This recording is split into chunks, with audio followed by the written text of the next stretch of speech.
రాజోలు నియోజకవర్గ శాసనసభ్యులు దేవ వరప్రసాద్ గారిని తమ అమూల్యమైన సందేశాన్ని అందించవలసిందిగా ఆహ్వానం పలుకుతూ ఉన్నాం.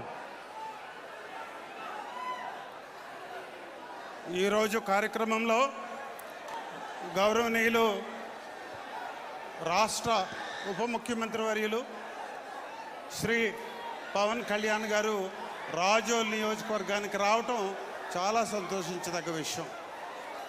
ముఖ్యంగా వారిని రాజోల్ నియోజకవర్గంలో ఉన్న ఈ కార్యక్రమాలన్నింటికి కూడా నేను ఆహ్వానిస్తూ, ముఖ్యంగా సార్ రాజోల్ నియోజకవర్గం మీరంటే చాలా ప్రేమ అభిమానాలు ఉన్నాయి సార్. తర్వాత మీ ఆశయాన్ని నిలబెట్టింది మొట్టమొదటిగా ఈ నియోజకవర్గం నుంచే. అలాగే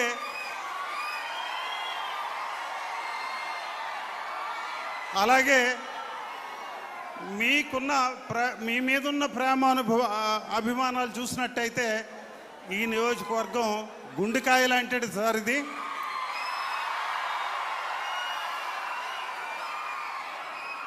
ఈ నియోజకవర్గంలో ఉన్న కొన్ని విషయాలు మీ దృష్టికి తీసుకొస్తాను సార్. ఇది పచ్చని పంటలతో ఉండేది, అలాగే కాలువలు, అలాంటిది ఏదో కేరళాన్ని మైపరిపించే పరిస్థితి అని చెప్తూ ఉండేవారు. ఈ రోజును చూసినట్టయితే సమస్యలు సతమతం అవుతూ ఉంది. అలాగే ఈ ముంపు మహమ్మారి డ్రైనేజ్ వ్యవస్థ అస్తవ్యస్తంగా ఉండటం వల్ల, ఆక్రమణల వల్ల ఈరోజు ఊర్లు, మన తీర ప్రాంత గ్రామాలు అన్నీ కూడా ముంచెత్తుతున్న పరిస్థితి కనపడతా ఉంది సార్. కాబట్టి ఈ మేజర్ డ్రైన్ అయిన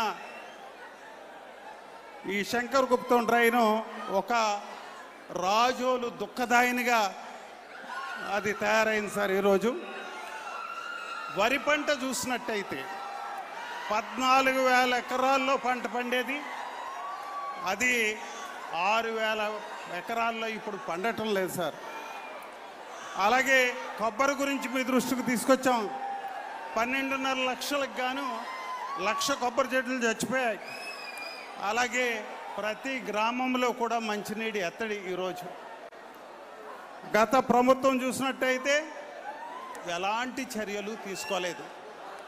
గత 5 ఏళ్లలో మంచినీటి వ్యవస్థ గురించి చూసినట్టయితే గొంది లాంటి ప్రాంతంలో గోతులు తీసి నీళ్లు పట్టుకునే పరిస్థితి. అలాంటిది ఈరోజు మీ నాయకత్వంలో 1,650 కోట్ల రూపాయలతో గోదావరి గ్రిడ్ పథకాన్ని తీసుకొచ్చారు. ధవళేశ్వరం నుంచి ఈ చివరి వరకు, అంతర్వేది వరకు 90 కిలోమీటర్ల వరకు ఈ కెనాల్లో రావటం వల్ల చాలా వ్యర్థాలు వస్తున్నాయి. వాటినన్నిటిని కూడా పక్కకు పెట్టి పైపుల ద్వారా నీళ్లు సప్లై చేసే పరిస్థితి మనం తీసుకొస్తా ఉన్నాం సార్ ఈరోజు. అలాగే ఆరోగ్య పరిస్థితి కూడా ఒక మాట చెప్పాలి మీకు. సుమారు 100 వరకు డయాలసిస్ పేషెంట్స్ ఉన్నారు సార్ మా నియోజకవర్గంలో. ఎందుకంటే ఇలాంటి కలుషితమైన నీరు తాగటం వల్ల డయాలసిస్ పేషెంట్లు పెరిగిపోతున్న పరిస్థితి కనిపిస్తూ ఉంది. మొత్తం మీద ప్రజాజీవనం చూసినట్టయితే కాస్త అస్తవ్యస్తంగా ఉన్న పరిస్థితి మీకు కనపడతా ఉంది సార్. అయితే ఈరోజు కొంతమంది రాస్తూ ఉన్నారు, కొన్ని పేపర్లు రాస్తూ ఉన్నాయి, అనవసరమైన బురద జల్లడానికి ప్రయత్నం చేస్తూ ఉన్నారు. మంచినీటికి ఒక బృహత్తరమైన పథకం మీరు తీసుకొచ్చారు. అలాగే మాది ఒక కేస్ స్టడీ సార్. రోడ్లు చూసినట్టయితే 1000 రోడ్ల వరకు మేము ప్లాన్ చేసుకున్నామండి. ఈ గ్రామీణ రోడ్లు ఇప్పటి వరకు ఒక 300 రోడ్లు వేసాం.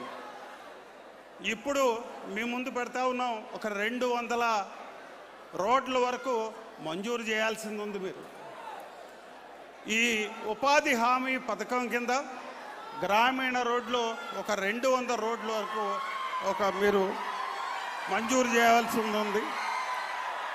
రోడ్ల పరిస్థితి గతంలో ఒక చిన్న మట్టి కూడా వేసిన పరిస్థితి లేదు.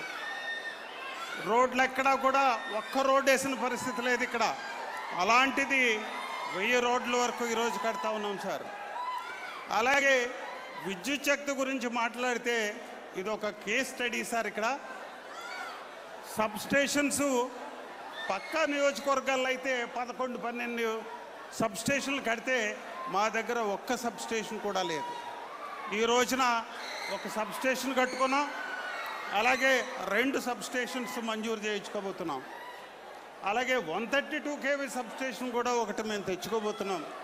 భారీ ఎత్తున కరెంటుకి సంబంధించిన మౌలిక వసతులు మేము టేకప్ చేస్తూ ఉన్నాం సార్. అయితే మిమ్మల్ని ఇక్కడ కోరేది ముంపు ప్రాంతాన్ని మీద దయించి మా ఏరియాలో దృష్టి పెట్టాలని. 70,000 మంది ప్రజలు సుమారుగా 12 తీర ప్రాంత గ్రామాల్లో ఇబ్బందులు పడుతూ ఉన్నారు. అలాగే అంతర్వేదిలో చూసినట్టయితే మాకు ఒక మంచి ఆధ్యాత్మిక కేంద్రం ఉంది. దీన్ని అభివృద్ధి చేయడానికి మేము ప్రయత్నం చేస్తూ ఉన్నాం సార్. 46 ఎకరాలు ఉంది, లో లయింగ్ ఏరియా. దాన్ని కూడా అభివృద్ధికి మీరు మీ చల్లనైన దృష్టి సారించాలని కోరుకుంటున్నాం. అలాగే మల్టీ స్పెషాలిటీ ఒక హాస్పిటల్ కావాలి, ఎందుకంటే హాస్పిటల్ నెట్వర్క్ లేదు, ఫెసిలిటీస్ లేవు మాకు. దూర భారాలు వెళ్ళే పరిస్థితి మాది. అటు అమలాపురం వెళ్ళాలి, భీమవరం వెళ్ళాలి, లేదంటే కాకినాడకు వెళ్ళాలి మేము ఏదైనా అనారోగ్యం వచ్చినట్టయితే. అలాంటిది ఒక మంచి ఆసుపత్రి మా నియోజకవర్గంలో వచ్చేటట్టుగా మాకు మీరు కొంచెం మంజూరు చేయిస్తారని చెప్పి కోరుకుంటున్నాం. అలాగే కొబ్బరి పరిశ్రమ చూసినట్టయితే ఇక్కడ ఇతర రాష్ట్రాల్లో రేటును బట్టి ఇక్కడ రేటు ఉంటుంది. అక్కడ డిమాండ్ ఉంటే ఇక్కడ రేటు ఉంటుంది, లేకపోతే రేట్ లేదు మాకు. కాబట్టి ఒక కొబ్బరి ఆధారిత కేంద్రాన్ని ఒకటి ఏర్పాటు చేసినట్టయితే ఒక MSME పార్క్ లాంటిది మాకు మంజూరు చేసినట్టయితే బాగుంటుంది సార్. మీ రాక ఈరోజు ఇదంతా శుభదినం మాకు. ఈరోజు కోసం మేము ఎదురు చూస్తూ ఉన్నాం. ఈ రోడ్లు లేకపోతే ఈ విద్యుత్ శక్తి ఇవన్నీ కూడా మేము ఇటీవల సంవత్సరాల కాలంలో చాలా రకాలైన అభివృద్ధులు మేము చేస్తూ ఉన్నాం. అయితే గెట్టని మాటలు రాస్తూ ఉన్నారు. వారిని ఈ సందర్భంగా జాగ్రత్తగా ఉండాలని చెప్పి మేము కోరుతూ ఉన్నాం సార్. అలాగే ఉపాధి హామీ గురించి ఒక చిన్న మాట మీకు చెప్పి నేను ముగిస్తాను సార్. ఉపాధి హామీ విషయంలో మాకు పనులు కొన్ని పోర్టల్లో లేనివి.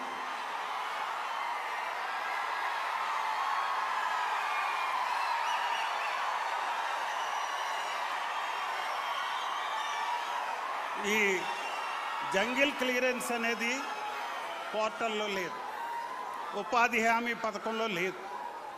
ఇది జంగిల్ క్లియరెన్స్ కనుక గవర్నమెంట్ ఇచ్చినట్టయితే మిస్యూజ్ అవుతుందని గవర్నమెంట్ ఉద్దేశం. కానీ ఇక్కడ జంగిల్ క్లియరెన్స్ అనేది చాలా ముఖ్యమైన అంశం సార్. ఇది ఎగ్జామిన్ చేయొచ్చు సార్ దీన్ని.